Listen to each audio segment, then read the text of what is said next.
Welcome to Roundtable Mindset, the podcast where we seek to understand and share different perspectives in order to grow and challenge our own. And we encourage you, our guest, to do the same. Each week we will pick a topic to discuss, sharing our own unique thoughts and insights. There will be times when we won't agree, and let's be real, that's probably going to be most of the time, and that's okay. We feel it's important to understand that we can live in this polarized world and still respect one another and even be friends.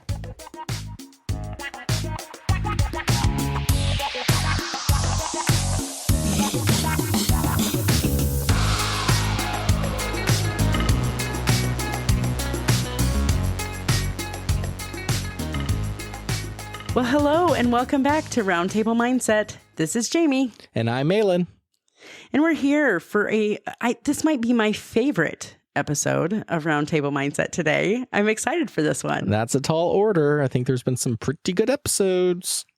Okay, that's so true. But maybe we'll understand the pun as we move forward. So I am digressing to dad humor, I guess. I don't even know what you'd call it, but Dad jokes. Dad jokes. Dad jokes.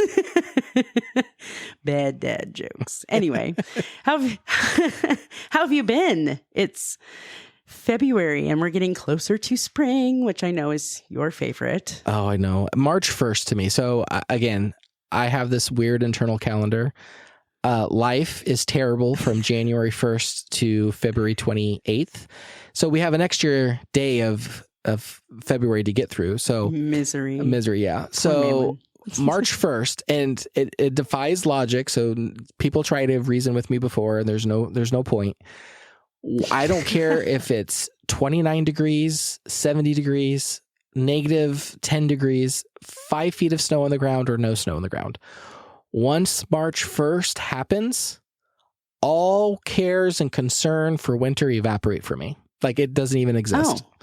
And I then start a new calendar from that point forward where I enjoy the weather. Life is great. The sun is shining. It doesn't matter what it is. And that will carry me all the way through until it starts getting cold again. And then once January 1st happens, it's like, I gotta get through these last 2 months or the next 2 months. So when we get our blizzard on March 13th, you will be out scooping snow in your sandals, is what I'm hearing. I have before, yes. But I am basically March, I am Teflon. Nothing like that will stick to me. I'm not bothered by it. So it's like, it can't last long. From that point on, in my mind, I rationalize it in the fact that it cannot last long. So I love that. That's actually a very, very optimistic perspective to have on awful weather in March, and April, and heck, maybe even May with the way things are going recently. Who knows, right? If you can have 3 months of better outlook on nasty weather, then that's fantastic. So right. No, life's been pretty good. Nothing really outrageous to report. Kind of, kids are in school going through that. My daughter's gearing up she's actually officially done with high school. So she graduated early. And so she is just working, kind of enjoying getting a taste of a gap year without actually having to take a gap year, working full time. She did say the other day, though, she said something like, this is different than what I was expecting it to be when I got out of school. I don't know what she really expected, but she has a lot more freedoms now. She has a lot more time on her hands. And I think at first she was like, oh, this is great. And now she's like, but what do you do with all this extra time? Because she's never had that before. She's either been in activities or school or had a job. And so she's been running. And now this is the first time in a very long time where she only has to focus on a job, and that's it.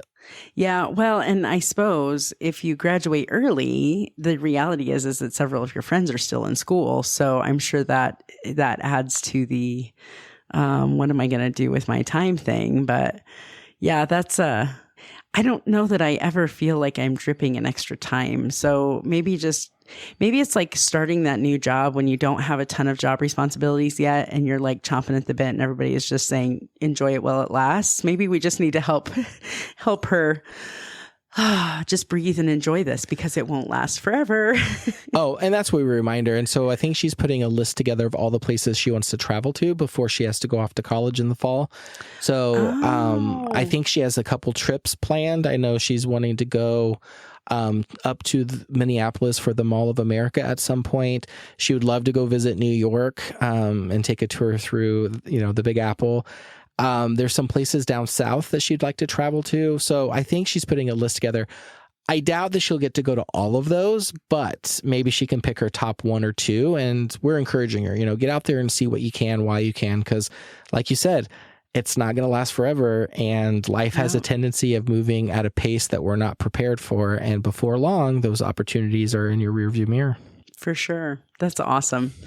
Oh, what a fun stage. What a fun stage. Eventually, that stage will mean that there's a whole new thing for you and your wife coming too, because that's kind of something that I feel like things are just starting to, I don't know, like not solidify, but maybe just fall into place as far as like that rhythm goes for me now that it's been just, here's what I've done. I know it's February, but I have been spring cleaning in the winter, mostly because like, it's shocking how much you accumulate over the years when you have kids and when you have busy schedules and all of this stuff. And you're just kind of like, don't know what to do with that for now. So I'm going to stick it in this closet or in this corner or whatever. And you've been in my house. I had the 2 bedrooms for the kids and their closets and 1 hallway closet and like a linen closet. And so my room was like storage central, right? Those things that you don't have space for in those tiny closets, all of a sudden, well, just throw it in my room because I don't know what else to do with it. So I have been like purging and taking carloads of stuff for donation and just getting rid of things. And I can't tell you, it's like liberation. I don't know. Like Dave Ramsey, on his program where he's like, freedom. That's how it feels. Like, I'm just like, yes. So I don't know. It's been cool to put like linens in the linen closet instead of like our 50,000 board games or, that kind of stuff. So, and who needs 500 Tupperware containers when you don't have any kids that are throwing things in Tupperware containers? It's fantastic. I don't know. I am excited for you to live in this space because this space feels really great. So. Well, and we get little tastes of that too, because when we went from baby to toddler to little kids and now into teenagers, It's almost like every single one of those you transition and you purge, right? Because how many different baby stuff did we have to have that we finally, when they were in, out of diapers and out of cribs and you were able to get rid of all that stuff. So I can only imagine when it's all said and done and your kids start off and they have their own places and they take their stuff out of your house. Because I remember doing that when I was the kid, and you don't really leave a lot behind in your parents' house. And it's like, suddenly you didn't have enough space to now you almost have too much. Like, what do you fill this void with now? Yep. And it's like, let's organize. Let's put everything in its own place, because that's not happened with kids, or kids don't leave them in the designated place. So yeah, it will be interesting for us when we finally get there, but we're a few years away from that still. Yeah. No, I'm excited for you. This, like I said, this feels good. So, little silver lining in what was originally something I don't know, mourning or something. And now I'm just like, why was I ever sad about this? This is fantastic. I think it's interesting that like 4 or 5 months ago, you were in the mindset of I'm being abandoned by my kids, to now you're like, here's the silver lining. I can actually put my things where I want them and they're going to stay there. So, there's that. Although I do have to say, with my daughter lives out of town and works here in town, so she stops by for lunch a lot. And my son stops by and eats before he goes to work a lot. So they're still eating at my house on occasion. They usually bring their own food, but they've been doing that since they were like 15. So like they won't eat what I cook anymore. But what's interesting is that the one thing that still hasn't changed is that there are dirty dishes that appear in my sink that neither my partner and I have any recollection of. And that is still a little frustrating, but I'll take it for the ability to check in with my kids on a regular basis. So take the win, Jamie. Take the win. Exactly. I won't complain. This is not complaining. If either of you beautiful children of mine are listening, I am not complaining. But please put your dishes in the dishwasher. But would it kill you to rinse a dish? I mean, come on. No, I'm just kidding. It's all right. But anyway, I am guessing you have some food for thought for us today. I do. And I like today's food for thought topic. So I'm gonna ask my question, then read a definition, and then we can jump into it. So today's food for thought is, do you think there are any more absolute truths left in the world?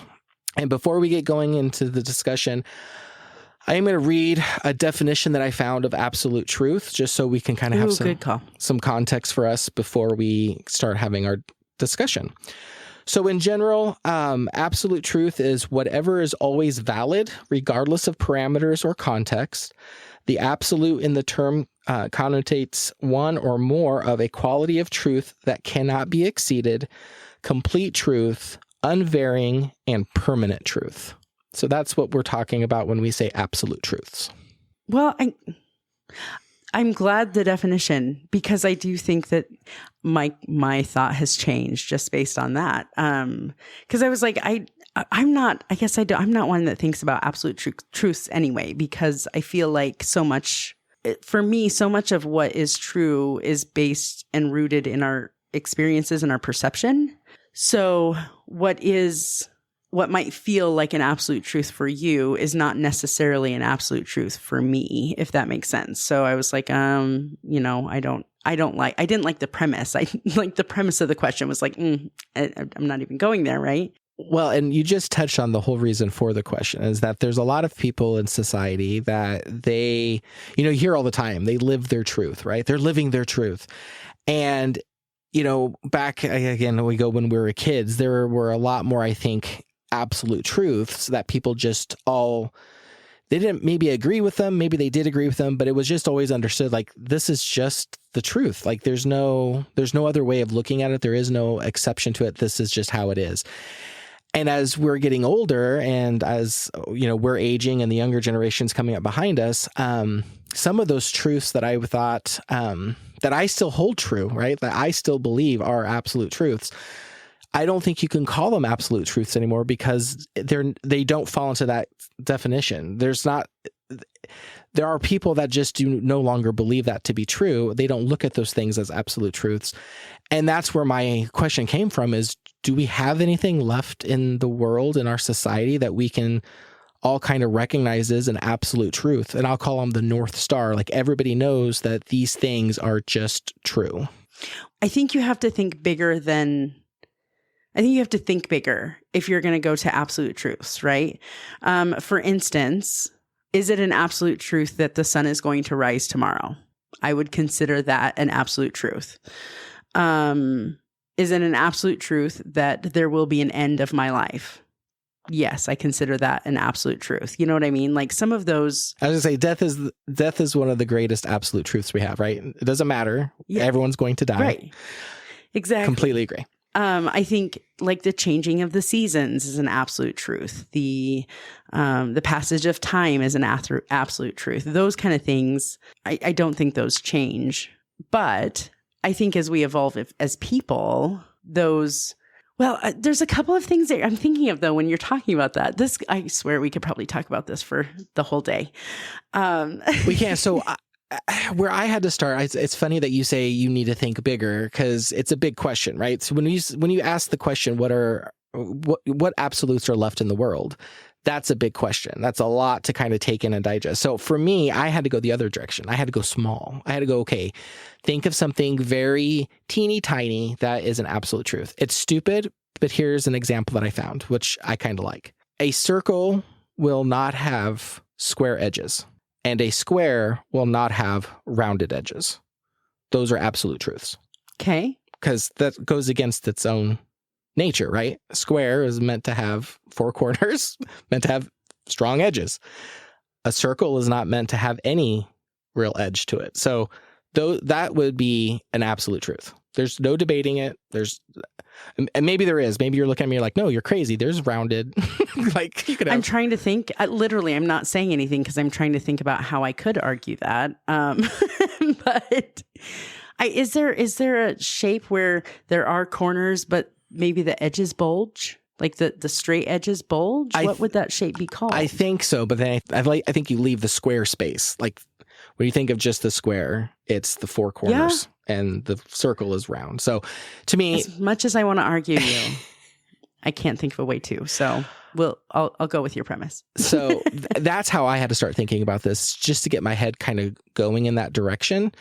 And I had to take the word feeling out. And you kind of went there because you said and articulated everything that I was thinking when I first was mulling over this question. And I kept going back to feeling, well, I feel like this and people feel this. And it really, the absolute truth means it doesn't matter if you agree with it or not. What it matters is you recognize it to be true. And I think in our society that has shifted in a lot of different ways from when we were kids. And that, I mean, there's one that's on the tip of my tongue that I'm going to share with you.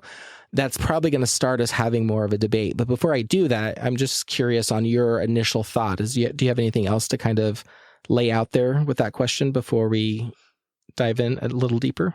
Well, yes, actually, the other piece of that I was thinking about is when we were kids, that phrase, when we were kids. And I'm wondering if part of what I think now about absolute truths is different than it was when we were kids, because there are fewer, I don't know, I guess, restrictions in thinking, in ability, in activity, in decisions, and things like that. Does that make sense? Like when I was younger, the absolute truth is when my dad told me to do something, I better do that, right? Like that's, and now, not only is that I have the right to make whatever choice I make, but my dad is also not putting that on me anymore. You know what I'm saying? So I'm wondering if some of the perspective about absolute truths is different because of that we saw it different as kids. We were able to look at it in a different way as children because we had such a firm bubble around us at certain points in, like younger, that kind of go away over time, and how much of that is actual societal big thinking kind of changes in thoughts and beliefs. But that would be the only additional perspective that I'm thinking through as I'm mulling over the question. So yeah, no, and I agree. I think there's a lot of factors that are changing. I think I go back, even if I don't go back so far in my life, that I'm still an adult, right? If I stop when I'm a young adult and I go, say, 21 to my current age, if I look into even that time period, I could probably start seeing where things used to just not even be considered up for debate now are being debated. And the other side of this whole question is, what are still absolute truths, but maybe society as a whole no longer recognizes them to be truths, but they still are. And I think that's a whole other different conversation to have. But I think that's another side of the coin that we have to at least acknowledge with this question is, yes, there's absolute truths that maybe are no longer absolute truths, but I'm sure there are absolute truths that nobody recognizes, or not, I shouldn't say nobody. Some people no longer recognize them as absolute truths, but they still would be. But if they're not recognized as an absolute truth, is it really an absolute truth? If you have someone who is able to say, sorry, that's not true for me, can it really be considered? Does that then move outside of the definition of a circle or a square? I think you have to look at it from, is there a level of delusion here, right? Like we both know that a square has four corners, right? Like we might talk about how we can bend that a little bit to see if we can make other shapes, right? But in the basis of that, a square has four corners. It has four edges. It's 4 points. Like that's what makes a square a square. And if somebody came along and said, I no longer recognize that as a square, that is now going to be even a new shape, or they call it a triangle, whatever it is. I still think you can call that an absolute truth because a person is being delusional or naive. I don't know what the right word is, but they're not recognizing what is fact. And even though they want to try to reshape that into the world that they believe, that doesn't make it not true. That just makes it not recognized by them. So I think some of those situations, probably you're right, Jamie, but I think in some of those situations, it's people aren't recognizing it, but it shouldn't really matter because it is still the truth. Well, and I mean, I think that there are places, It's funny because I know you well enough that I can read between some of the lines in this conversation. And like, yes, we could dive head first into like Debatesville for a while with this one. But I mean, I think that there are pieces like, for instance, death. Nobody can escape death. We have not found a way to escape death. So at this point in time, we are going to, at some point, stop. Our heart is going to stop beating and we are no longer going to be considered alive, right? The irony is, though, is that science is advancing and who knows, someday that might not be the case. Maybe they can, I don't know, do something. But science fiction movies, let's not even go there, right? But as you're shaking your head over there, but I'm really trying to stay quiet so you can make your point because I want to jump in because, again, we're getting into that debatey kind of area. Well, and I think that's the thing is that, right now that is considered an absolute truth, right? The sun coming up tomorrow right now is considered an absolute truth. But there's also, evidence that stars are born and stars die every day, right? So at some point, it stands to reason that our sun is also going to die at some point also. So is it really an absolute truth? Right now it is. We have no evidence to show us that it's not. So I love this kind of topic because we go back to the 6 and the 9, right? Like we draw it on the ground and you're standing on one side and I'm standing on the other and it's a 6. And that is an absolute truth. This is the definition of a 6. And you're looking at it from the other way and it's a 9. And so the absolute truth in that analogy would be it's a number, right? It might not be the same number, but the absolute truth is it's a number. Where it gets weird is what we used to look at, even if it's a 6 or a 9, has always been a number until suddenly it's not. And that takes me back to my earlier comment. Is that because now it's no longer an absolute truth because as a society, the majority no longer looks at it as absolute truth and maybe they start saying it's a letter now. I'm just making it up. Or does it remain an absolute truth even if the majority stop seeing it as truth? So, and I think there's so many different avenues we could go down. And I know this was just meant for a food for thought. So we probably should put a pin in here to go on to our main topic, but it's multifaceted. And it's the more you dig at it and the more you pick at it, the more you can start having those debates. And it's like, wait a minute, what about this one? And what about this? So, fun little, mind teaser, and I hope it spawns a lot of different thinking throughout the week because I've chewed on this for a few days now, and every time I chew on it, I come up with something different. So, no, I love that. That's the cool thing about the food for thought is it gives you something to chew on and really think about, and also helps add reason to a space that maybe there wasn't reason. So, it gives me a place to reflect about my own thoughts and processes in that way too. So thanks for bringing that. Yeah. And it gives you some time to reflect on just how right I am. So I appreciate that.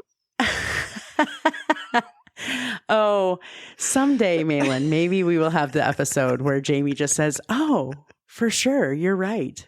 Yes." Whatever you say, Malin. I hope not. I hope not, because iron sharpens iron, and I would hate. And how boring of a conversation would it be if I spouted my ideas and thoughts, and you were just like, "Yep, I completely agree." Well, boring. Yeah, it would. Our episodes would probably be a lot shorter. I mean, at the very least, at the minimum, we might go 10 or 15 minutes, but for sure. Okay, so. No, thank you for always bringing something good to think about. I love it. So today's episode, our main topic, what we kind of wanted to talk about, we've had some, I guess recently we've had some research heavy topics. We've had some heavy thought-provoking belief system. We push boundaries in some people's, it feels like we've been kind of pushing a while, right? Researching and pushing and challenging, and that's all fun, but that's also can get exhausting. Well, I was going to say, I came to you and I said, I need a topic where we don't have to do a lot of research because I don't have time and I just need something lighter than that. So today, we're going to talk about a few of our favorite things. So that's why this might be my favorite episode of Roundtable Mindset. So, I wanted to, I don't know. I was thinking about like it was something I came across where it was like a vote for thing. There's a guy on the TikTok that I follow, who he's like an artist, and he's been doing like 90s bands by the alphabet. So, and then he puts out all the options that he can think of, and then you go and vote for your favorite, right? And it's kind of fun. It's been kind of fun to watch this process and be part of that. And that's kind of what I was thinking about. I was thinking about some of my favorite things and how, you can totally tell even what part of the 90s I graduated in or I grew up in based on my choices, right? So I thought it might be a fun way to get to know each other a little better. I think I might have been able to pick these things out for you when we were a lot younger, but they've probably changed over time because I know mine have. So that's kind of where we're going today. I hope mine have changed. Are you ready? Good grief. Can you imagine if I had the exact same taste that I did when I was like 10? Well, these definitely aren't all-time favorite. Well, they could be. I don't care. Pick what you want. But you know what I'm saying? Like I do. My tastes have changed too. So, although for some things. Anyway, so I kind of want to just go through and talk about, I don't know. I just want to get to know you a little better and talk about some of our favorite things. So, I thought I'd start with a softball. Let's talk about our favorite movies, like top 3 favorite movies. And they can be all time, or they can be, if I ask you that question today, what is it? What are your favorite movies? So the 3 that come to mind for me, first one off the bat is Gene Wilder's Willy Wonka and the Chocolate Factory. It does not matter at all at what stage the movie is playing. It doesn't matter if I've just seen it and it comes on again. I will sit down and I will watch that show from wherever it is until the end of it. Ever since I was a kid, I've fell in love with Willy Wonka and the Chocolate Factory. I have read the books. I have watched all of the remakes. But the one that holds the top prize for me is the one with Gene Wilder in it. That is probably one of my number 1 movies. I don't know that I did know that about you. Yeah, I'm a big Willy Wonka and the Chocolate Family. Yep. Chocolate Factory family, chocolate family. I'd love to have a chocolate family. That's one that's probably my all-time, like on a list that, like I said, I could watch at any time. The other one that I just recently watched that I thought was really good was, I'm going to butcher the name. I think it's Knives Out. Have you seen that one? No, I haven't. I think it's called Knives Out. I'm looking real fast because I want to give you some of the people that are in it. They did a sequel. The sequel wasn't as good as the first one that came out. Yeah, Knives Out. So some of the people that were in that is Daniel Craig, who plays a detective. And so basically, without getting into it, there's a whole family there. The dad is an author of mystery novels, and he's very well off. And his family comes for a weekend and the dad dies. Somebody murders him. And so this investigator is there to solve it's kind of like a modern day Clue, if you remember Clue. But it has a lot more twists and turns. And of course, the acting's incredible. You also have Chris Evans, who's in there. So it's just a fun movie, and it's a brain teaser. And I would say that's probably my most favorite current movie as of right now. I really like that one. Huh. I might have to. Would you consider it a comedy? Oh, no, I would say more of a mystery thriller, although there are some humorous things in there, but I wouldn't call it a strict comedy. Okay. It was released out in 2019 is when it was released. I've never even heard of it. I'll have to look that one up. Yeah, I really like it. What about you? What are some of yours? I thought of 3. That's probably why I picked top 3, because I could think of 3 for each of these. Well, my third one, I'm waiting because I do have a third one, but I want to see what yours are before I release my third one. Well, anyone who knows me, and this actually drives a couple of people close to me kind of crazy, is I don't like comedies. I don't like funny movies. There's a couple over the years that I have found that I do enjoy. But when I go to pick a movie, I'm going to pick something of significance. I'm going to pick something with something that I can learn, or something that will challenge me. So I have there's kind of two genres that are my favorite. I love like historical, like biographies about people in history that interest me. So probably my favorite of those was Malcolm X. Spike Lee, I think it was Spike Lee that did that movie. It was years ago. Denzel Washington. Yes. It was fantastic. It was so good. That's one of my favorites. And like recently, I think it was just a few years ago, there was On the Basis of Sex, was about Ruth Bader Ginsburg. I thought that was a fascinating movie. It was like about her at a young age when she just got married and was in college. So those kind of movies, don't laugh at me. Those kind of movies. I was just thinking, I don't think we could sit down and watch a movie together, Jamie, because I'm like, we are complete polar opposites. Well, this is like me on my own. What am I going to pick to watch, right? The other category, like my other favorite category, would probably be like documentaries. Oh I know. My gosh. I know it's I mean, and terrible. To each their own, but my dry. My next question for you is, do you enjoy watching movies for enjoyment, or is this like a homework assignment that you have to get through? Well, I know I do enjoy watching movies. Well, I mean, you're talking to a kid that grew up in a movie theater, right? So I had access to all kinds of movies. Gremlins, E.T. Yes. I mean, yes. Anyways, sorry. Mm-hmm. So documentaries are my favorite. Probably could put in there, like if I'm looking for just pure entertainment, probably like Star Wars, Star Trek. Like I love the Star Trek movies a lot. So those would be the fun ones. But if I had to pick like my absolute favorite movie, I think it would be American History X. Have you ever heard of that one? No. It has Edward Norton was the main character. And it was about a kid at Venice Beach.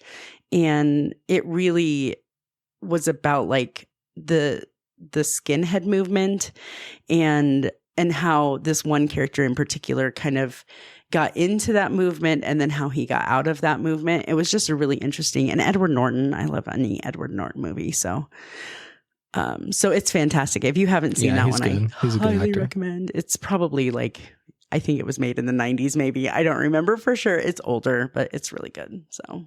Well, you've made me feel a little bit more comfortable about my third one. And I'm going to preface this with a little bit of, this is not meant to be all-time favorite. This does not mean to be even a very quality movie, to be quite honest. But it is, I think at the time of my life that I watched it, it kind of had it was a bigger deal than it really is. If you go back and watch it, you're like, what the heck is this? See, I'm like, I can think of 3 of these movies that I'm like, which one is it? Which one is it? Yeah. Well, and it's Labyrinth with David Bowie. And I know that it was probably one of the 3, because this is a movie that we watched a lot when we were growing up. Uh-huh. Yep. And it really, again, it has really no storyline. There's no plot. The graphics, if you could call them the puppets that are in it, it's an abysmal train wreck. It really is. But at the time that we watched it when we were kids, I don't know. It was like, I can remember a certain summer that we were watching it. We did a lot of things. It just kind of has that, it takes me back, right? It's kind of like a time capsule for me. When I think about that movie, or I see that movie, it takes me back to a time in my childhood where, life was simpler, or whatever we want to say. It was just a fun time period. But the movie itself, if I just had to compare that to any of the other movies, it would not even come close. And I know that you didn't ask this question, but I have to say this just because I have such a distaste for his work and his movies. But I would say my least favorite movie of all time is Top Gun. And any movie that Tom Cruise is in, I will not watch because I think he's a horrible actor. And but Top Gun is by far the worst movie I've ever seen. Really? Yeah. Huh. Now, I did not get into Top Gun when Top Gun was popular, but watching the new one what was that, a year or two ago? I think it was Maverick. Yeah. After that, then it was like, oh, okay. Like like a whole different being grown up made it easier to watch or something. You know what, though? That was kind of like that. My dad used to watch 2001: A Space Odyssey all the time. And every time he'd turn it on, I'd be like, oh my God. And then I went and watched it with him as an adult. They had like a revival we have a like volunteer theater here, like a dollar house almost. And they brought it in and I went and watched it with him. And I was like, okay, this was really fascinating. No wonder he likes it so much. So your taste just had to mature. Well, maybe. I think my least favorite movie goes back to that time frame. My dad would watch these epic films. Like he's an epic film guy, right? At Easter time, we had to watch Jesus of Nazareth, which was like 3 VHS tapes, you know? And one of those was Dune, the old Dune movie. Do you ever remember coming over and my dad watching Dune? I do. Oh my God. And I think I remember him complaining about it, though. Like, I didn't think that would be something he watched a lot of, but didn't he complain about it? I think he liked it at the time as a movie. Since then, now that they have redone the Dune movies, he's like, these are really great. The new ones are really good, I think, if I remember correctly. I know that's Ben's opinion, but I don't remember for sure about Dad's. But no, that was something we watched all the time.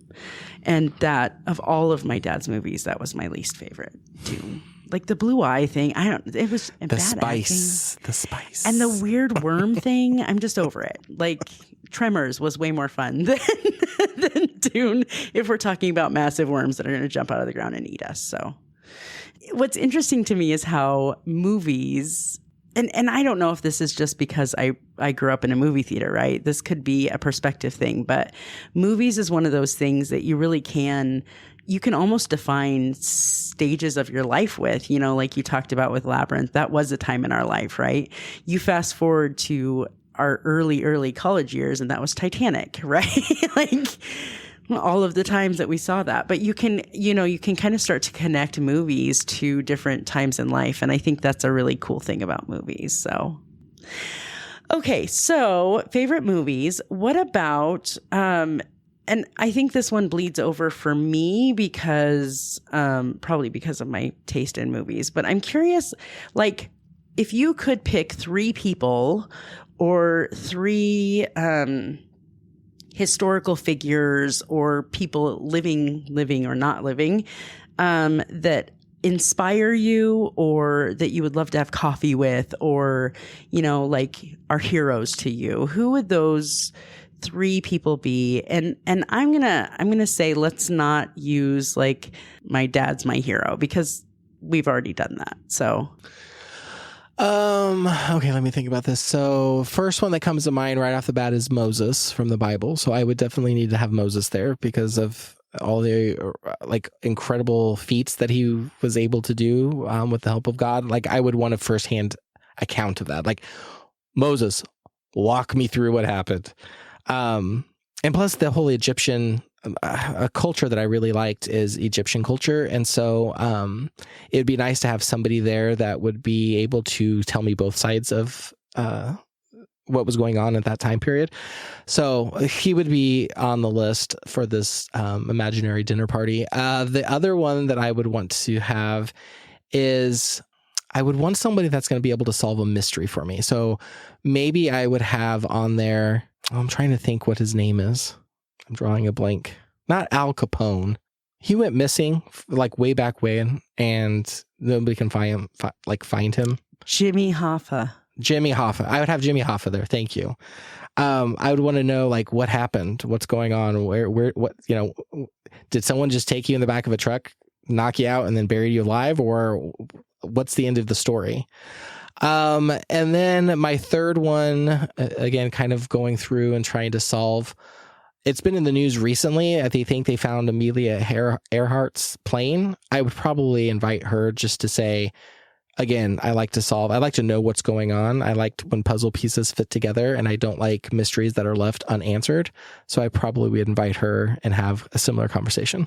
Ah, yes. That's what about cool. you? I think number one, this is such a hard question for me, just because I am kind of nerdy about history, and it fascinates me. You know what shocked. I mean? Based off your movie selections, what are you talking about? Well, and that's, there's some irony there. I think I would love to meet JFK.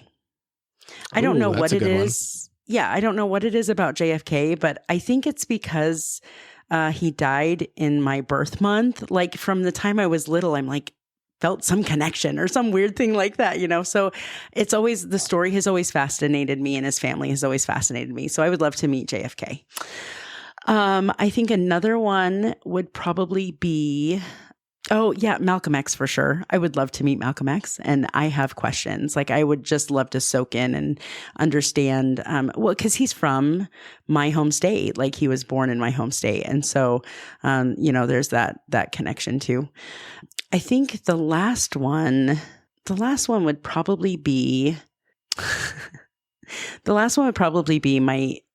my great great grandparents. And I say that because there's some like possible, unlikely. So I'm not thinking it's probable, but on my mom's side of the family, there is they have the same last name as Princess Diana, like Princess Diana's maiden name. So there's family folklore that, there's a connection back there, right? And I would love to go and find out. Like I'd love to talk to someone who would know and be able to tell me, if it's the same family and things like that. So those are probably because it's connected to the royal family. You could take a DNA test and find out. I'm sure their DNA would be easily hit. So just go take one of those like ancestry.com DNA tests. I think it's like $50. I could. And then you could find out. I hadn't even thought of that. You know what? I'm sure one of my aunts has. I bet somebody in my family has done this. I could probably just ask them, but I don't know. I don't know if I want to add my spit to some sort of national archive of DNA or something. My fourth person that would be on my list would be a mystery guest, because I don't know who this person would be. And what I mean by that is my father's biological dad is a mystery to our family. Like we don't know, we think we know who he is, but we don't really have any proof. And so I would want that person to come to dinner. And like I said, I think I might know who he is. But I did the DNA test in order to see if there was any connection, because I have an ancestry.com, family tree built, and I've incorporated this individual's family tree into my family tree because of articles that I found, because I know how he passed away, where he passed away, when he passed away, and I was able to find like local, newspaper articles. So I think I have him identified.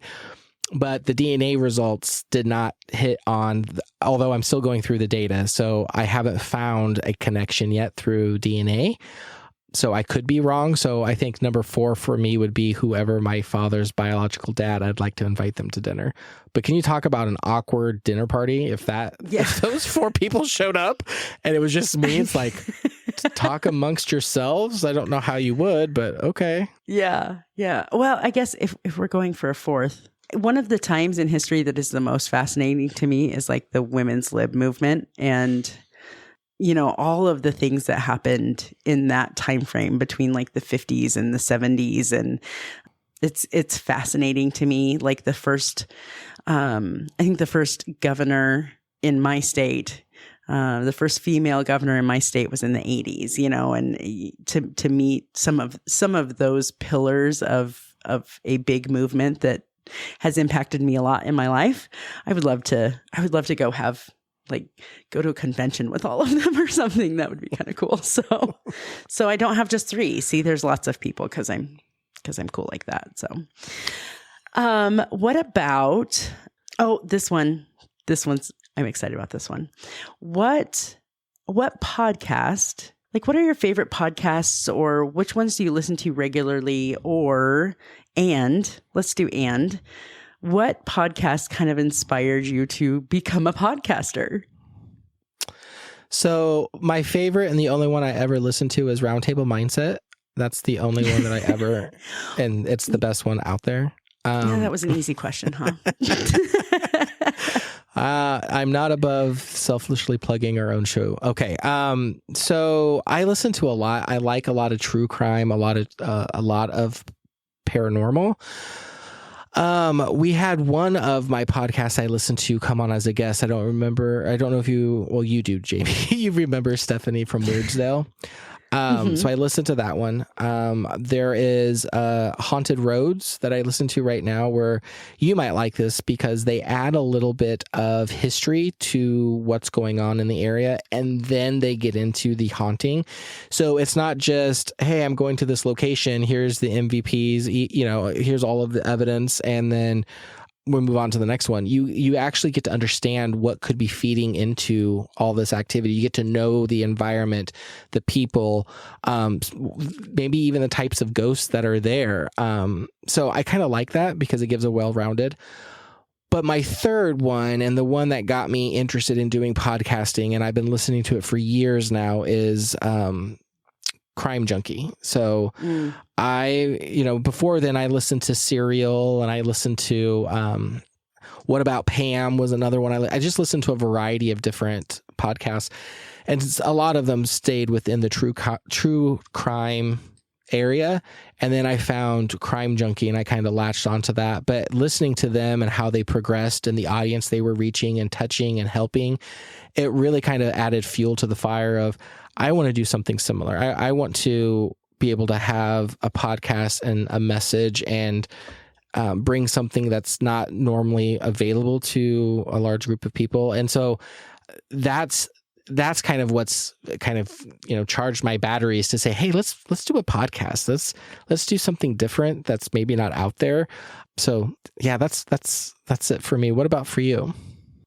I have to say that some of my favorite podcasts, like the ones that I listen to pretty regularly now, have been since we have been doing podcasting. But the one that kind of inspired me or made me, like, empowered me to feel like I could do this was called Best Friendhood.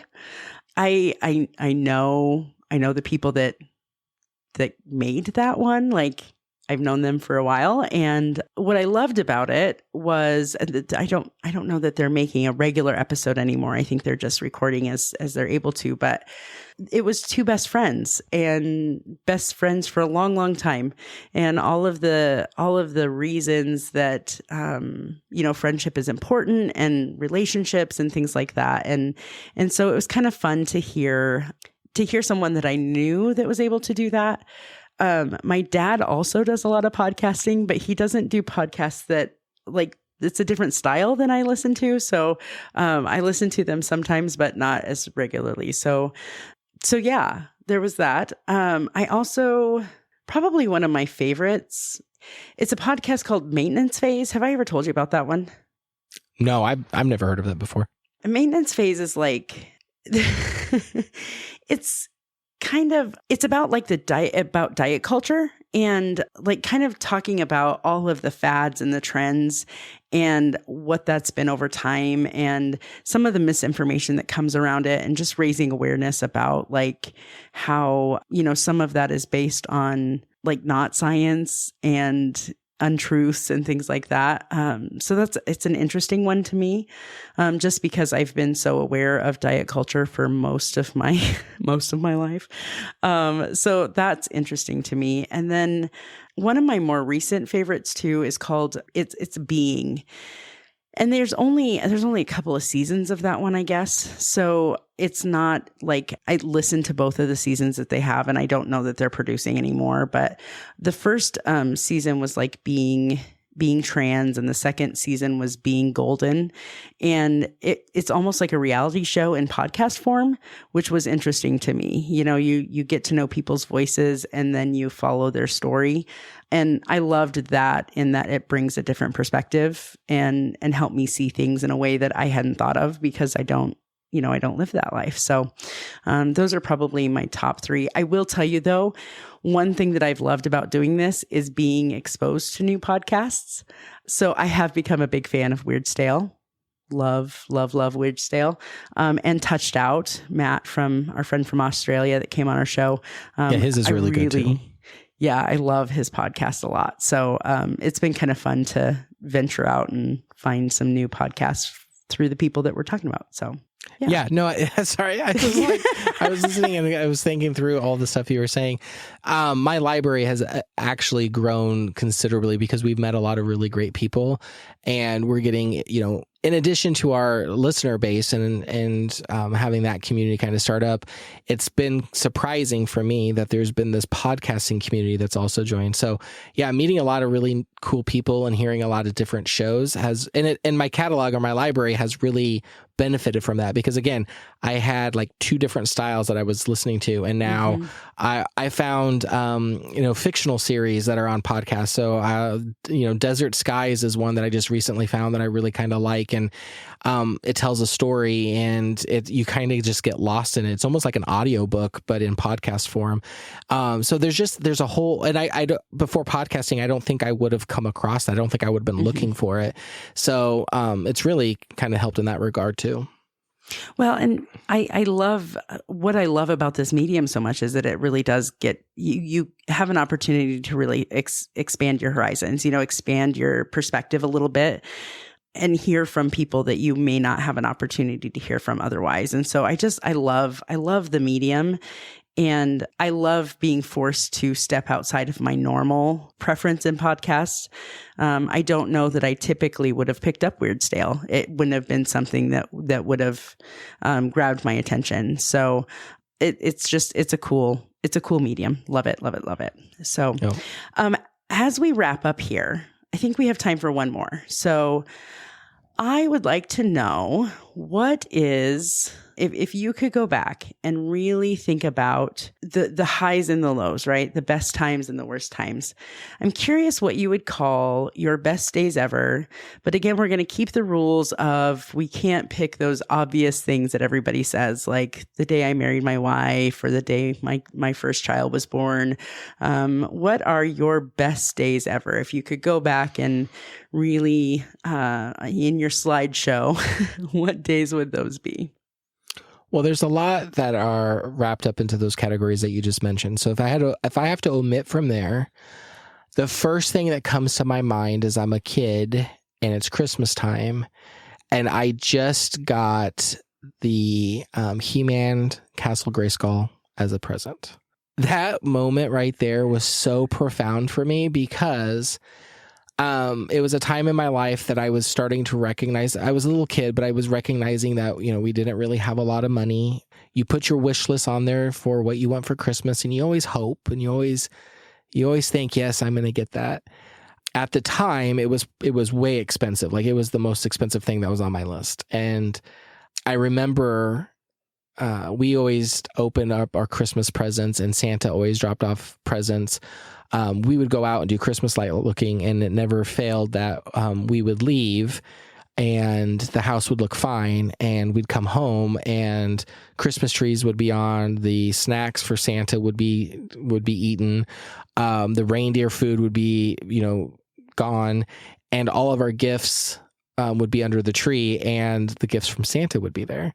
And I never will forget the time that I walked in, and sitting right in the living room was a Castle Grayskull. It was, it sounds so stupid now because I've lived, a lot more of my life and a lot of other great things have happened.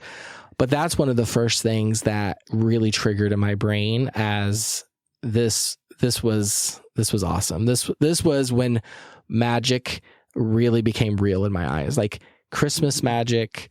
All of it. As a kid, when you're just full of wonder anyways, and you have this kind of just present itself, it was really profound for me. I love that. Any other best days ever you can think of? The second one, and I'll probably stop there because if you fast forward in life, the second one was when I went off to college, because the way my parents did it, and I know I've talked about this in the past, they've kind of let us all go with an open hand.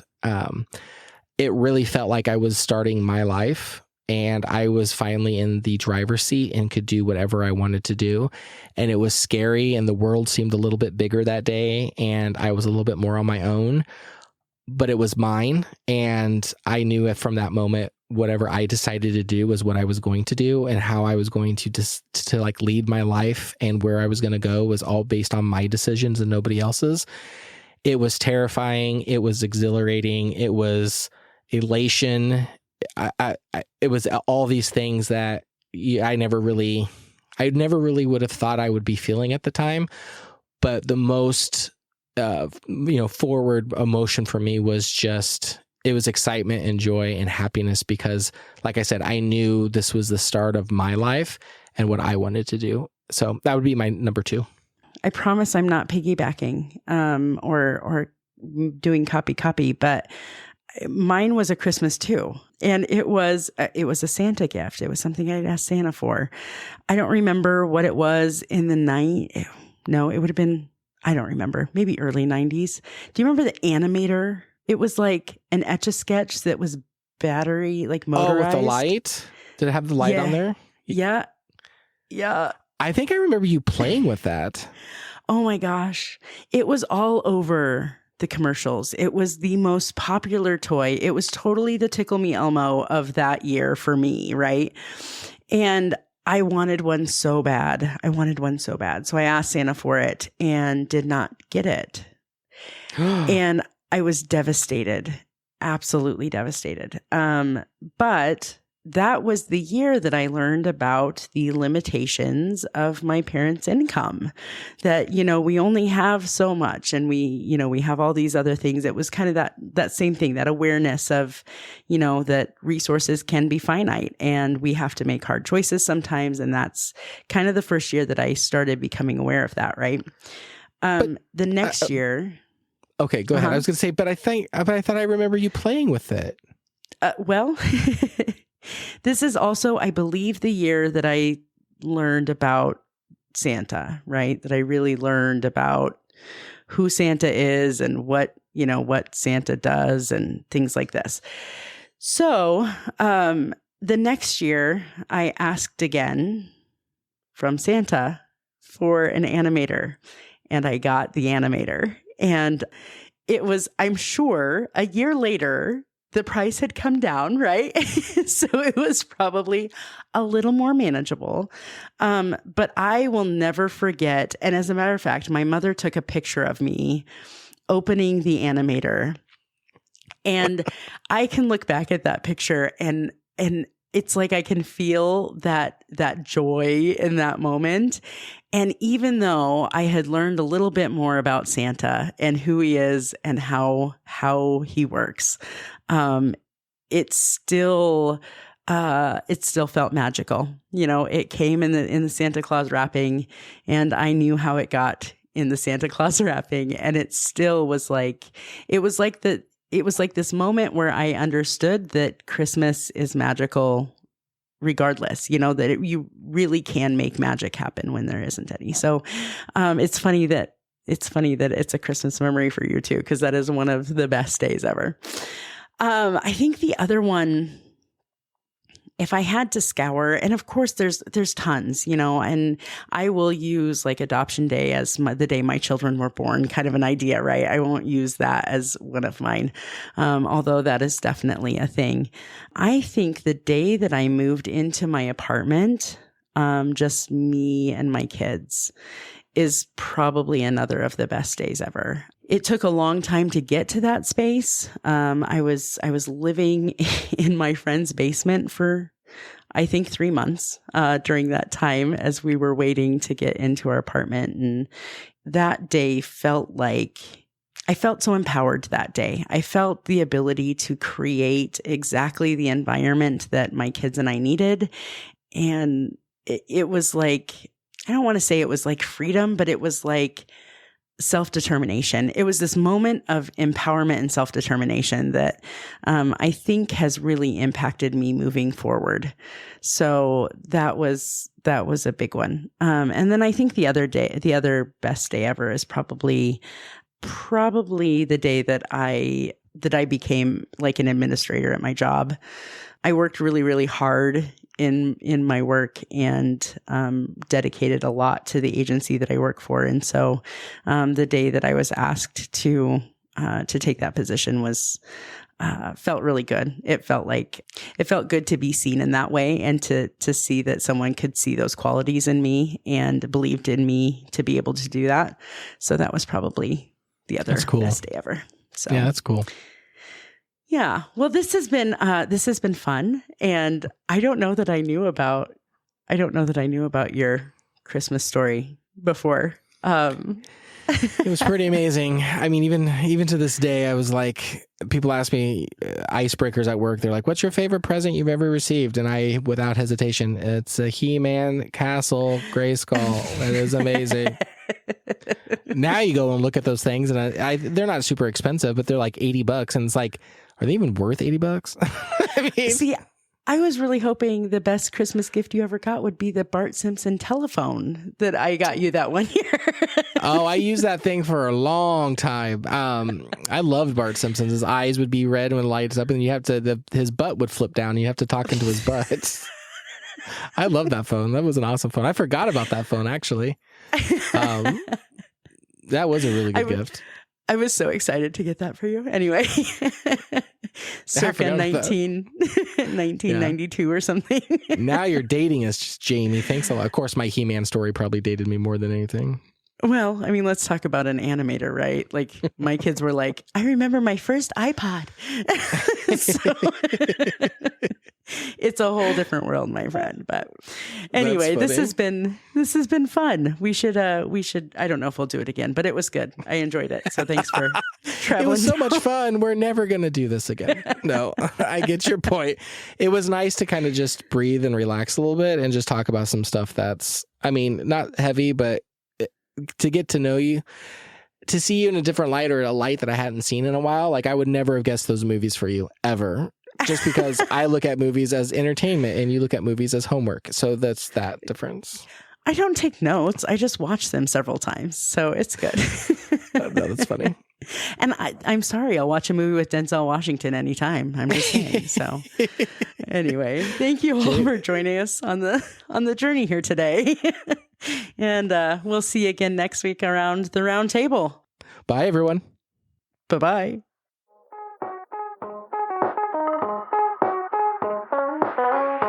This podcast was recorded and edited by Jamie and Malin.